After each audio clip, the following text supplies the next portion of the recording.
The Go Club actually goes back nearly 2/3 of a century. It was founded by a professor of mathematics. His name is Ralph Fox. He started the club in the mid-1940s, around 1945. So that piece of the movie A Beautiful Mind is actually accurate. Nash was a graduate student at Princeton in the late 40s. I think he got his doctorate in 1950. And the game was actually a fad within the Department of Mathematics at that time.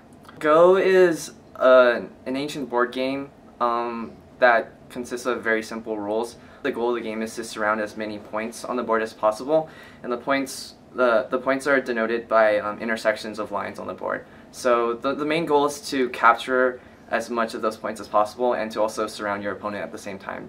We have now probably a dozen or so active student members.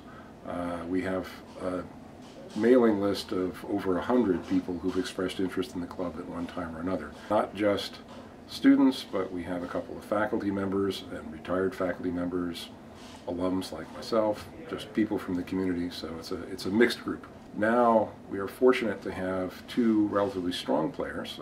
We have two Dan level undergraduates, Michael Chen and Calvin Lee, both of whom are here tonight.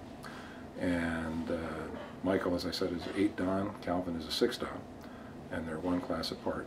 Michael, who's in the top 25 in the country regardless of age, he's beaten professional players on even games, which is a fairly amazing feat. So it's like having a chance to learn the game from a teenage Garry Kasparov, if you want to think of it that way. The origin of Go has many different stories, but what we're sure about is that Go originated in China over 2,000 years ago, 4,000 years ago. And because if you think about it, the concept, what you need to play Go is pretty simple. You need stones and you need a grid. And grids, everyone knows how to draw, so it's very plausible that someone very early started drawing grids and started putting pieces on the board.